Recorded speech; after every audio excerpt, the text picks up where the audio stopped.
Perdón, 21,58. Me están diciendo que 82 minutos y Olimpia sigue perdiendo, lo cual es dramático. ¿Cómo pico con Rivers? Bueno, está bien. Mi querido amigo Roberto Sosa va a estar dando un festín ahora. Qué bárbaro, o sea. Simplemente quiero decir dos cositas antes de dar paso a nuestros invitados, estimados amigos. La primera cuestión es que hay una cantidad gigantesca de cosas que se están escribiendo, diciendo y posteando con respecto a esto. Por ejemplo, que la señora Dalia López es hermana de Benigno López. Yo no entiendo muy bien cuál es la utilidad de agregar a la situación, que es suficientemente grave por sí misma, rumores que son simplemente estúpidos de punta a pértigo. Yo, estimados amigos, tengo que decir una cosa a título muy personal, y es que lo conozco al papá de Benigno desde que era así, porque era íntimo amigo de mi papá. Y sé cómo fue su vida, porque su vida era, su vida de pareja era con mi papá y mi mamá. Entonces, no es cierto lo que están diciendo. ¿Por qué tienen que decir eso? En fin. María de los Ángeles Arreola, ¿cómo te va? ¿Cómo estás, Enrique? Un placer. Un gustazo, gracias por estar con nosotros. Igual. Jorge Cronabueter, ¿cómo te va? Buenas noches, Enrique, para vos y también acá para Ángeles. Bueno, ¿cómo te contacta el amigo Wilmón de Sousa? Bueno, Wilmondes llega a nuestro estudio en función al conocimiento que tenía de que trabajamos también Derecho Penal, y a través de las redes sociales uno se informa de las expertise que tenemos, y coincidentemente yo reúno también la condición de exdirector de Migraciones, por lo que conozco bastante la cuestión migratoria. Entonces entiendo que eso le tomó la decisión de contratar en nuestro estudio, luego de que le haya sido asistido en un primer momento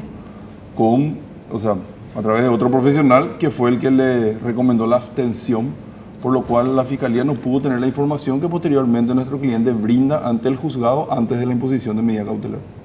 Correcto. Bueno, María de los Ángeles, vayamos un poquito a lo que estábamos hablando con Juan Ernesto, porque aunque él tiene cerrado su círculo mental, ¿verdad? Yo no estoy tan seguro de algunas de las cosas que él señaló, ¿verdad?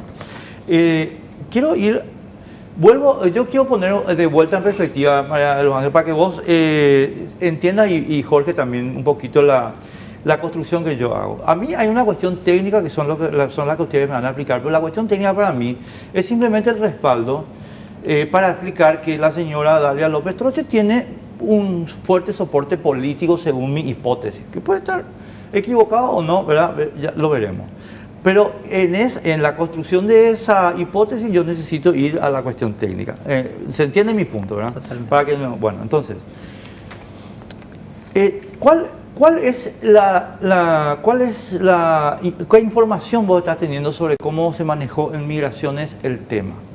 Es decir, el pasaporte era burdo, por eso fue rechazado. ¿Por qué no fue rechazado? ¿Cómo se hizo?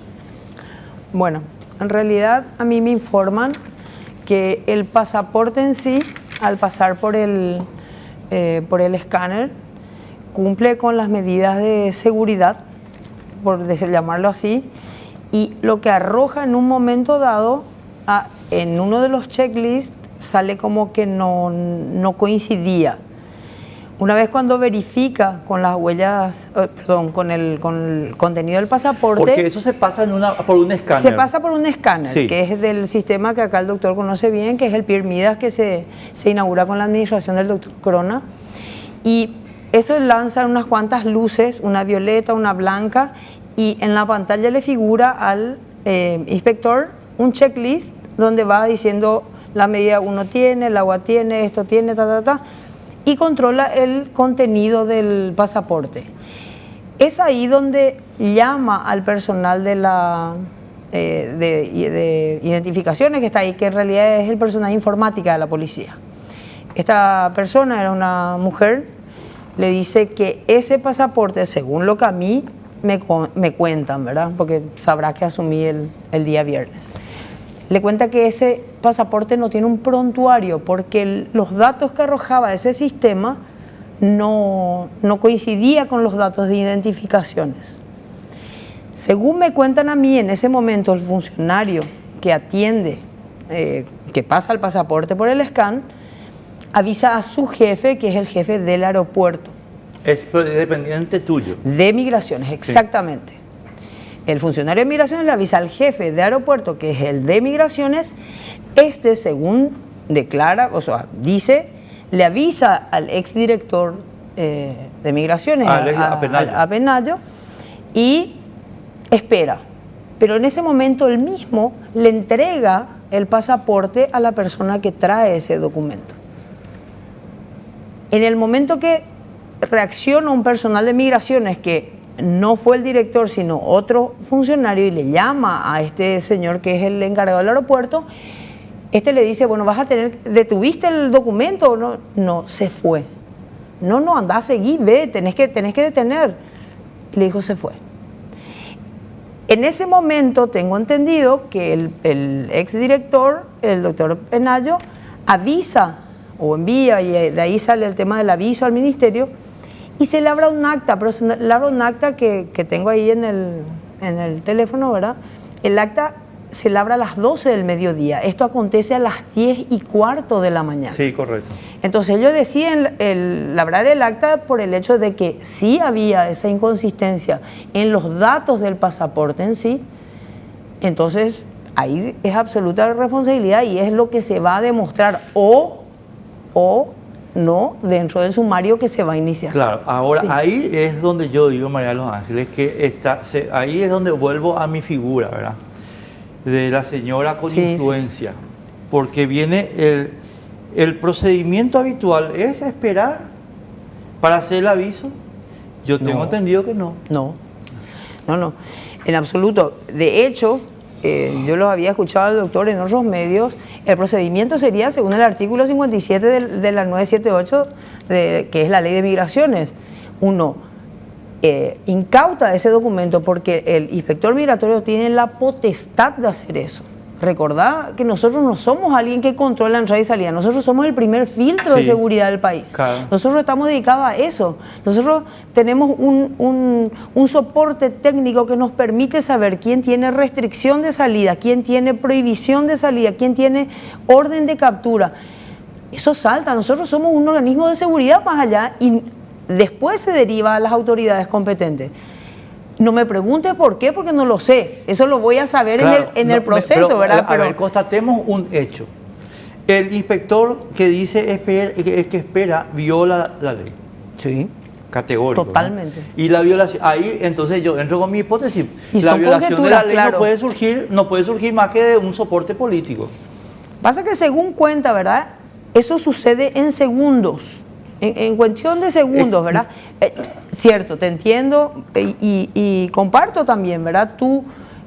Su posición, pero ¿qué pasa? No podemos saber qué ocurrió por la cabeza de este muchacho porque no es nuevo, es un funcionario que ya tiene tiempo. Y el jefe de aeropuerto debió haber accionado él sin llamar al director, porque él sabe el protocolo. Y es lo que te digo, claro, señor. Entonces ¿sí? Acá hay una cuestión muy simple.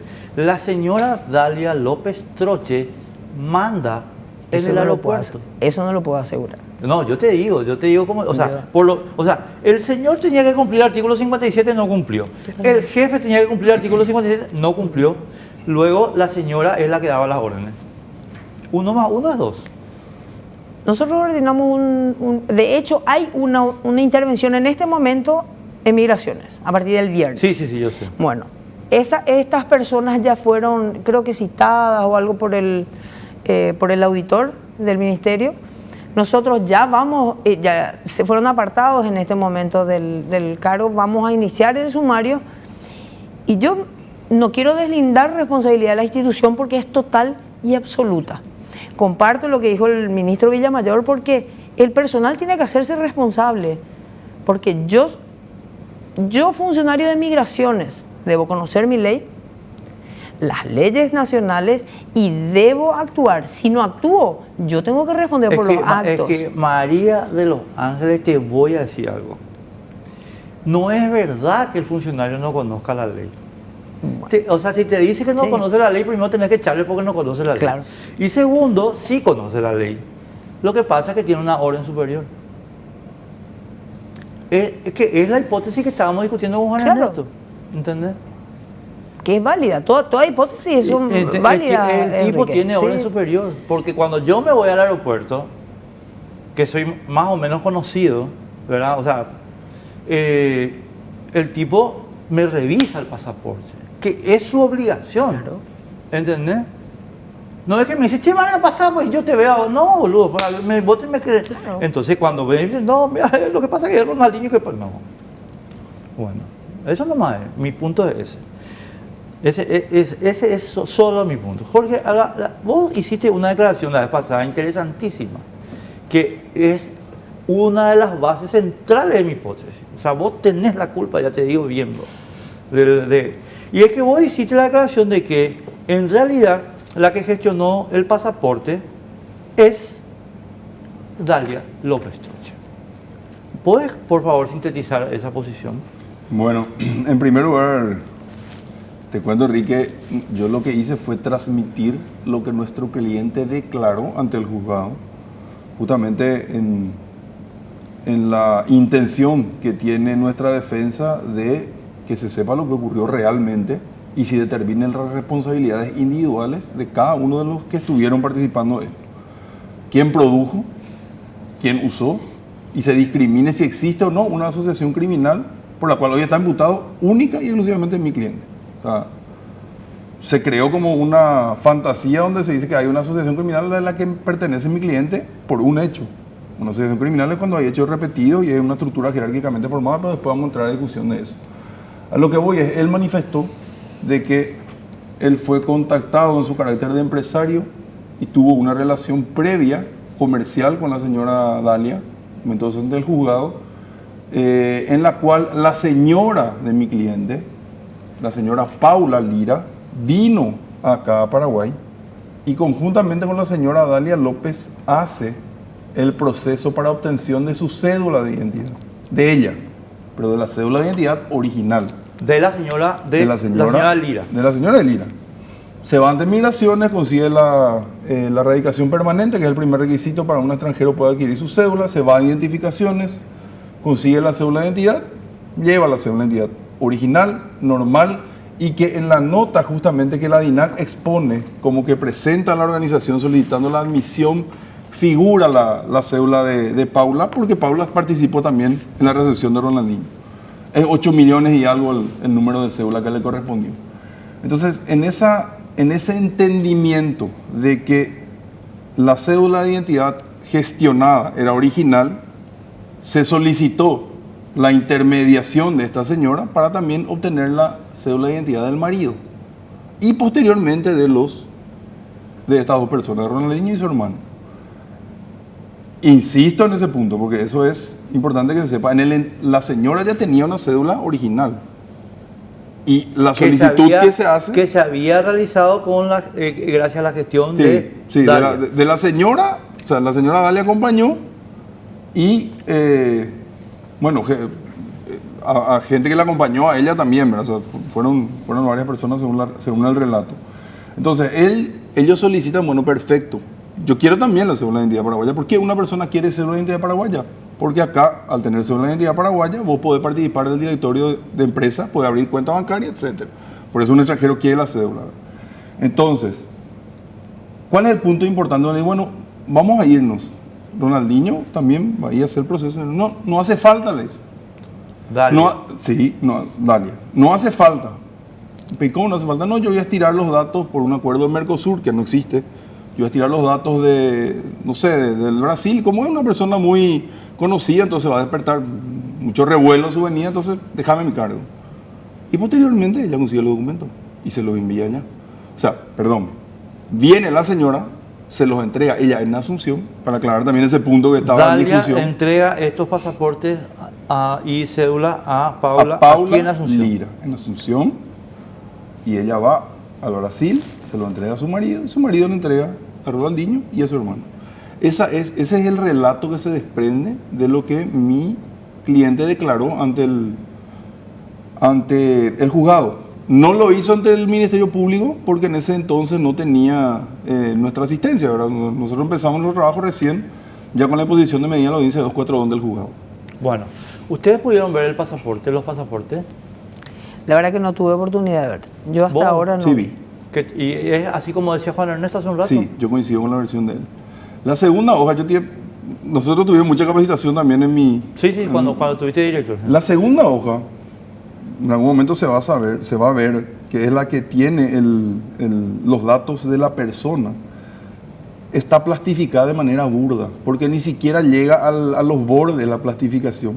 O sea, es por eso coincido el inspector que tomó eso sí o sí tuvo que detectar, eso es algo burdo. Aparte de que al decir paraguayo naturalizado por una persona que no hizo luego su radicación, porque el requisito, según el artículo 148 de la Constitución Nacional, es que tenga radicación de 3 años en Paraguay, y los inspectores de migración le conocen bien. O sea, imposible. Por eso que yo siempre sostuve la tesis, y ahora me estoy enterando, gracias a lo que está relatando acá la directora, es que ellos sí detectaron la irregularidad. Y que ellos sí se pusieron en contacto con alguien para que les dé alguna instrucción, ¿verdad? Bueno, y aquí viene pues la cuestión de que, perdón, no les quiero comprometer, pero sí voy a plantear el tema, ¿verdad? Pero me gustaría sí saber cuál es la valoración que ustedes hacen. La actuación de Alexis Penayo. Porque la actuación de Alexis Penayo realiza la comunicación vía WhatsApp al ministro del Interior, que es el superior jerárquico, ¿verdad? Pero, si ustedes me permiten, esto es una valoración totalmente subjetiva, es una comunicación en consulta. A ver, te consulto si tengo que moverme con esta tipa. ¿Entendés? Es como algo así como esto está mal, pero puedo tocarle a esta tipa, más o menos así es el tono que yo leo. Pero quiero saber cuál es la valoración de ustedes. Empiezo contigo, Manuel. Bueno, me tocó anterior a este periodo que voy a empezar, o que empecé mejor dicho el viernes, ya me tocó estar en migraciones 8 meses, 7 meses y poquito. Mi apreciación como funcionaria de 22 años de carrera. He ocupado varios lugares relevantes, otros no tanto, pero el de migraciones, y acá el doctor va a coincidir conmigo, aparte de ser un lugar muy sensible, es un lugar que necesita una determinación y una posterior comunicación. Porque la ley te faculta a hacer cosas y el superior te otorga ese beneficio, por llamarlo así. A mi modo de ver, no debió haber consultado. Debió haber comunicado del procedimiento. Falló el funcionario, falló el jefe, pero falla la cabeza. La cabeza es fundamental. La cabeza es la que dirige esa institución, por ende es la que da las instrucciones para todos sus puestos, 42 puestos de control. No es fácil manejar tanto, pero entonces la cabeza tiene que tener esa determinación. A mi modo de ver, el director no debió haber preguntado, debió haber comunicado la decisión que tomó. Señor ministro, ya hemos secuestrado el documento, ya hemos guardado el documento o ya pasamos al departamento de investigaciones, está detenida esta persona por ABC. Si yo me encuentro a alguien con una restricción de salida del país, yo no le voy a enviar un WhatsApp al ministro y decirle, señor ministro, ¿le puedo atajar? No.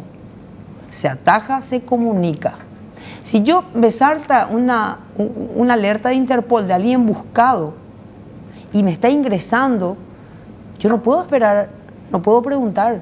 Yo tengo que actuar como autoridad. Por eso te repetía antes, Enrique, nosotros somos una institución prácticamente de seguridad. De seguridad. Porque es imposible que la policía se entere sin que nosotros le comuniquemos, porque somos el primer contacto. Entonces, el día que el inspector migratorio entienda que es un organismo prácticamente de seguridad, no de un mero control, ese día va a funcionar migraciones. Estados Unidos, vos no te vas, de hecho vos estás frente a migraciones y te da miedo, no sabes ni por qué, pero vos estás todo en regla, pero te da miedo, porque imponen ese respeto. Es lo que nos está faltando y ojalá podamos conseguir. Es lo que medianamente creo que es lo que yo deseo hacer en este momento. No solo en Estados Unidos, en España, en Colombia. Claro. Bueno, eso. Vayamos al Mercosur también. Ojo, el argentino entrar a su país. Sí, así mismo el brasileño también. ¿Vos coincidirías, Jorge? Sí, yo abono su postura y un dato importante, Enrique, ¿a qué hora ocurre esto? No tengo el cronograma en la A cabeza. las 10 de la mañana. A las 10 de la mañana todos estamos trabajando, toda esta hora hábil, día hábil. ¿Por qué la directora dice que se tienen que tomar decisiones en el acto? Porque puede ser a las 4 de la mañana, a las 3 de la madrugada. O sea, el director no va a estar las 24 horas pendiente. Entonces las decisiones se toman, se cumple lo que dice la ley y después se le comunica. ¿Y qué es lo que hace el director ante esa comunicación? Tiene que tomar una decisión para reafirmar lo que hizo su inferior o, en todo caso, revocar esa decisión y decirle, no, en realidad, acá me informaron, pero tiene que tomar, o sea, lo que no puede es tirarle la pelota a un tercero. Bueno, y ahí, ustedes me perdonan aquí, pero entonces... abonamos tu claro, tesis. me dieron las armas para decir, bueno, evidente que la señora tenía, digamos, la señora Dalia López Troche, el poder suficiente como para que pare la oreja el director de migraciones cuando hay un asunto donde ella está implicada y que haga una consulta. Y ahí es donde yo a mí no me cierra un poquito lo que dice Juan Ernesto y no les quiero comprometer a ustedes ni con él nada. Simplemente decir, esperamos un poco, Juan Ernesto, todo bien lo que vos decís, pero acá hay otros asuntos que están, digamos, dando soporte a esta cuestión, ¿verdad? Por eso yo les decía, el tema del decreto 3150 y el tema del pasaporte, los dos contribuyen a generar esta idea. Y vos decís, no, pues el video es trucho. Sí, el video es trucho, pero ella en el video menciona cosas que, bueno, hay que chequear, pero que son consistentes también con el asunto. Y entonces yo redondeo con lo siguiente, si ustedes me permiten ahí, y es, esto no puede suceder en un país donde no hay feudatarios del poder. Sucede cuando hay feudatarios del poder y ella, uno de estos feudatarios, lo siento mucho. Yo quiero decir una cosa, Enrique, porque creo que el señor Villamayor lo que había dicho justamente que está en investigación la cuestión, y yo confío en que la Fiscalía, le conozco a los fiscales que intervienen, sé que tienen fama de hacer buen trabajo, ¿verdad? Me refiero al doctor Pechi, al doctor Legal, al doctor Delfino y a la doctora Saprissa. Van a llegar hasta donde tienen que llegar. Perdóname. No coincidí conmigo. No, yo te iba a decir una cosa, pero te agradezco mucho que hayas mencionado el tema, porque yo voy a mencionar aquí en este evento dos elementos. El señora, si ustedes recuerdan, el fiscal Delfino y la fiscala Saprissa se le establecen lo que se llama el criterio de oportunidad, estimados amigos. Si ustedes leen en el Código Procesal Penal lo que significa el criterio de oportunidad, ustedes van a encontrar una cosa muy llamativa. El criterio de oportunidad, estimados amigos, que es cuando el fiscal puede decir, mira, el caso no es tan importante, vamos a dejarlo pasar, más o menos así es el concepto, es para casos que realmente no son importantes. Entonces, cuando un fiscal como Federico Delfino y cuando una fiscala como Saprissa dicen que el caso de Ronaldinho es merecedor del criterio de oportunidad negativo, no es derecha la jugada. Jorge, no es derecha la jugada. Yo justamente estoy diciendo a futuro, Enrique. Se rectificó ese requerimiento. Se rectificó cuando se... Cambia el fiscal. Cuando se cambia el fiscal. Cuando viene legal y le dice... Y te voy a decir más, porque vamos a hacer la composición entera aquí. Esto iba a pasar, pero como por un tubo, Ronaldinho ahora iba a estar mirando O Ben Amado, no sé qué telenovela brasileña en su casa en Río de Janeiro. No, acá el que pateó el tablero, les gusta o no les gusta a mucha gente, se llama Enrique Baqueta. Porque Enrique Baqueta es el que le dice el viernes a no sé qué hora, o el jueves a la noche, le dice al jurado de enjuiciamiento, señores. Lo cual mueve a Mirko Balinós y al juez a revisar el procedimiento. Lo cual a su vez mueve a la fiscal general del Estado a introducir a nuevos fiscales. Y la pregunta es, Federico Delfino no sabía la norma, un fiscal que tiene amplísima experiencia, y Alicia Saprissa. Pero hay una cuestión también, Enrique, que ocurre durante ese lapso de tiempo. La SED hace una declaración Sí, y cuenta, digamos, abonando lo que se estaba diciendo en el juzgado. Ojo, acá hay que investigar algo más, ¿verdad? Y por ese lado yo creo que se va a ir la investigación, no solamente centrarse en el pasaporte. Pero el pasaporte ha de ser la punta del iceberg, como ya lo dije en algún lugar. Hay cosas detrás, ¿verdad? el pasaporte es la punta del iceberg, porque para mí el tema grosso acá no es el pasaporte, es Dalia. O sea, para mí el pasaporte de María de los Ángeles es la puntita del iceberg, no sé cómo te explico. Es lo que nos permite saber que abajo hay una montaña de hielo para entrando en el mar, preparada para cortar el Titanic como un abrelata. Yo entiendo, Enrique, y ahí es una preocupación, y nosotros, el ministro Euclides Acevedo el día sábado se reúne con el viceministro de Seguridad Altenburger, él mismo se va al aeropuerto, y mañana estamos acudiendo a informática de la policía con nuestros técnicos de migraciones en el área informática, justamente para entrelazar esa información de identificaciones, la base de datos de identificaciones con la base de datos. Pregunta, te juro que esta es una cuestión técnica, pero escuché el fin de semana y ahora quiero preguntarte así. ¿Es verdad que no están entrelazadas la base de datos? El de ambos no. De ambos no, pero está apostado el personal, que es lo que pasó ese día. El personal de informática está ahí. Hay un área que se llama el área secundaria, que es cuando salta una alerta o el personal de migraciones cree que el documento es dudoso o algo, pasa a esa área. El área secundaria va y tiene que haber un personal de investigaciones, uno de informática y de identificaciones, de inmigraciones. Ahí se labra un acta de lo que vaya a ocurrir ahí adentro. Ahí es donde está la base de datos de identificaciones. Hoy lo que vamos a conseguir el día lunes, si Dios quiere, es que se unifiquen esa base de datos. Entonces nosotros no vamos ni a requerir una consulta automáticamente, y eso tiene que ser ley, que el personal de migraciones actúe en el momento. Y lo voy a conseguir. Veo cómo me estás mirando y lo voy a conseguir. Ahí, Jorge, yo te hago una pregunta, ¿por qué no se hizo antes? Perdón. No, se solicitaron varias veces. En realidad, lo que nosotros hicimos fue instalar un sistema con la capacidad de interconectar con bases de datos internacionales. Cuando yo dejé la gestión en 2016 o 2017, estaba a punto de concretarse con Interpol, que era la primera interconexión que tenía que tener, ¿verdad? Porque imagínate lo que era antes, no había luego Interpol. Y lo que se hacía era recibir el papelito ese famoso y después le pasaba al de Interpol y Interpol se quedaba mientras ya entraban los muchachos, ¿verdad? Sí, el doctor Corona es quien consigue y gestiona esa tecnología como para que ya no se utilice el famoso papelito. Entonces... Sí, pues patético. Era patético. Pero tenía que continuar el trabajo, ¿verdad? Se tenía que continuar, y cuando él deja su gestión, ahí posteriormente se consigue la interconexión con Interpol. Ese sí está, y que es algo muy importante, ¿verdad? Y se llega a un acuerdo con identificaciones de que se aposte un personal en cada puesto de control, ¿verdad?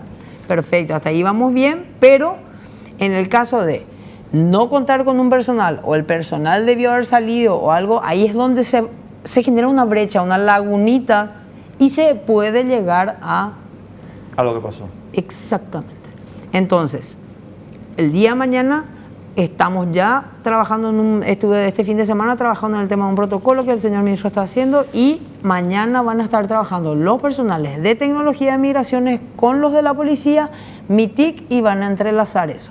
O sea que ya vamos a tener... Tenemos eso. que irnos en 2 minutos, así que empiezo, Jorge, decime, y bueno, ¿cuál es el mambo con tu cliente? ¿Por qué Tacumbú? ¿Por qué nadie? O sea, ¿qué está pasando procesalmente? Y en realidad no entendemos bien porque no entendemos la calificación jurídica. Como te digo e insisto, asociación criminal es otra cosa. O sea, lo que dice la descripción del tipo penal de asociación criminal es de una estructura jerárquicamente pertenecer o participar. Bueno, pero ¿qué pasa si él es socio en realidad de Dalia? Entonces sería asociación criminal. Bueno, pero ¿qué hecho está conformado ahora? El del pasaporte. Vos no podés adelantarte a la información que vos no tenés. Lo que ocurrió acá, y coincidimos, es el pasaporte, ¿verdad? No, yo te creo a vos, creo que ella consiguió el pasaporte. Bueno. O sea, no hay, o sea, ni modo que un brasilero llame al jefe de identificación y le diga, che, dame un pasaporte. Esa calificación, por más que sea un delito, le suma a las otras dos que le da uso de documento y producción de documento. Entonces, obviamente que su situación es compleja, ¿verdad? Y vamos a ver esta semana trabajar para conseguir por lo menos que se le dé una medida. Entiendo que ese sería el primer paso, ¿verdad? Pero no quiero cerrar la oportunidad de mencionar algo, ya que está acá la directora, pero le excluyo a ella de que comparta conmigo, porque obviamente tiene que responder a su ministro. Migración no puede seguir siendo una dirección general, Enrique. No puede seguir dependiendo de alguien. Tiene que ser una dirección nacional autónoma. Tiene que ser independiente del Ministerio del Interior. Ese fue un proyecto de ley que nosotros habíamos presentado en su momento. Y te explico por qué. Porque el ministro ahora está teniendo cierto grado de estabilidad, pero había ministros que duraban 2 o 3 días. Te estoy hablando en general, en toda la historia, ¿verdad? Y el director se cambiaba, no podía haber una continuidad en el trabajo. Y lo que más necesita una directora, un director de migración en su trabajo es tener cierta continuidad para poder desarrollar sus planes. Y también, ¿qué pasa? Todos los funcionarios, los 360 eran cuando yo dije, no sé cuándo van a ser ahora, imagínate, no puede crecer la institución porque su tope es una dirección general. Entonces, el proyecto que nosotros habíamos presentado en su momento era sacarlo del Ministerio del Interior. En ese tiempo teníamos el apoyo del ministro para presentar ese proyecto. Y volverlo una dirección nacional y que crezca la institución. Muchas veces nos acordamos de migraciones cuando ocurren este tipo de estos errores, pero hay muchas cosas buenas, muchos méritos que tienen los funcionarios que a veces no se los valoran. Y yo creo que en la valoración, porque yo siempre les decía, hagamos cosas positivas para luego pedir, y durante el transcurso por lo menos yo creo que se hicieron varias cosas positivas y por eso pedimos ese crecimiento, ¿verdad? Es una idea nomás que tiro para que vos dentro de tus análisis vayas evaluando un poquitito, porque tenemos Dirección Nacional de Aduanas, tenemos Dirección Nacional de Transporte y no podemos seguir teniendo una Dirección General de Migración. Eso nomás tirada para el análisis. ¿Qué vas a hacer con Alexis Penayo? ¿Vas a pedir su procesamiento o no? No, yo no tengo por qué pedir su procesamiento. No, pero en serio te pregunto. O sea, no. Yo creo que él debió haber asumido su responsabilidad como director. Yo soy responsable de mis actos, sí. Él es responsable de sus actos. Pero si la actuación fue irregular, ¿no te parece que hay que hacer algo? En realidad eso le corresponde a la Fiscalía. A la Fiscalía. La Fiscalía es quien tiene todo eso. El trabajo que yo tengo que hacer hoy día es del funcionario dentro de migración, de los inspectores migratorios. Mi trabajo hoy será el de que no vuelva a ocurrir esto en ningún punto de frontera. Acordemos, Enrique, que nosotros tenemos Ciudad del Este, libre frontera, hasta 30 kilómetros. Pedro Juan, libre frontera, 30 kilómetros. O sea, hoy me tengo que asegurar de que en mi administración no pase. Llega a pasar, yo me haré responsable. Yo soy responsable de la institución. Hoy asumo una institución y si mi funcionario falla, yo no puedo tirar al funcionario, soy yo. Pero, y una cosa que te puedo decir, pero esto es anecdótico, así totalmente cholulo. Tienen que tener miedo cuando llegan al Paraguay de la oficina de migraciones. Y te juro, perdón la grosería, se cagan de risa. ¿Sí? Pero se cagan de risa. En serio te digo. El día de mi asunción justamente yo dije eso, ¿verdad? Primero vamos a trabajar en la capacitación, porque eso es ultra necesario. Capacitación al funcionariado. Segundo, profesionales. Volverle profesionales migratorios. Gente que trabaje con profesionalismo y, como dirías vos, que tenga un respeto. No sé si miedo, pero respeto. Que uno diga, bueno, extranjero, llego a Paraguay, wow, migraciones, me va a controlar esto, y tengo todo a mano. Ese es nuestro objetivo, Enrique. Muchísimas gracias, María Elba. Gracias, Jorge. Nadie. ¿Cómo está Olimpia? 1-1. Gracias por contarme, muy amable. Gente de lo último, todos cerristas acá son. Muy amables, señores. Nos vemos el domingo que viene. Chao.